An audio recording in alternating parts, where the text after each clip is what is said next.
Good morning.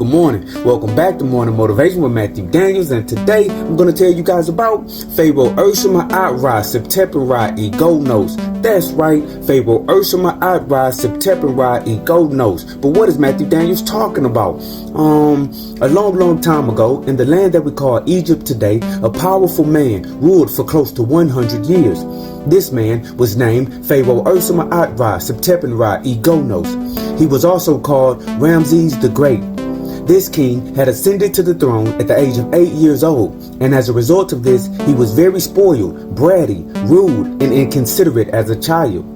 No one dared correct the Pharaoh, so Ramesses indulged in the most self-absorbed behavior of any Pharaoh before him or after him. He would send men on journeys to distant lands in order to retrieve for himself mirrors for which to look at himself with, clothes with which to adorn himself, jewelry, oils, and colognes that he could use to improve his appearance. And many times, many men would not return from those trips. Also, as he grew, he began forcing the people to build hundreds of statues in his honor. Indeed, all pharaohs built monuments, but Pharaoh Setepen Egonos had an immense amount of statues made in his likeness.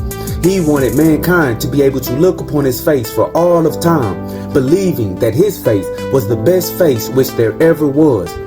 One day, an old man was walking past one of the statues, and he leaned against it to rest a moment. The Pharaoh, who was nearby, saw him and was greatly angered. "Go and get that old man," he commanded. "Give him 60 lashes for resting on my statue." The guards reluctantly carried out the order, and the old man was seized and given 60 lashes.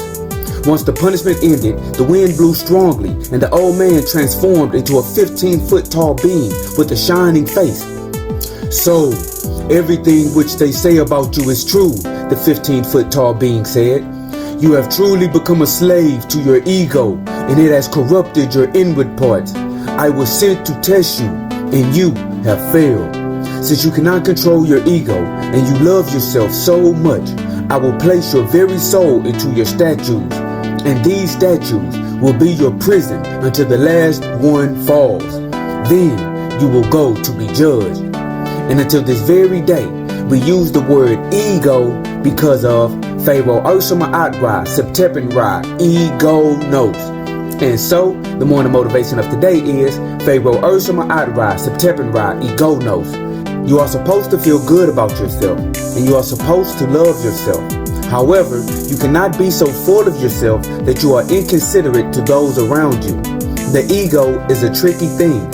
In fact, your ego is that thing which makes you aware that you are you. It is the reason you distinguish yourself from others. But this ego can make us selfish, heartless, cold, and wicked. And if we become wicked, then we will be destroyed with the wicked. So instead, be considerate of others and go out and do good. And do not go the way of Pharaoh Setepen Egonos. And remember, you are awesome, you are amazing, you are wonderful, and you are great. And you are going to change the world. I just hope I'm still allowed to see it, family. I'm out. Good morning.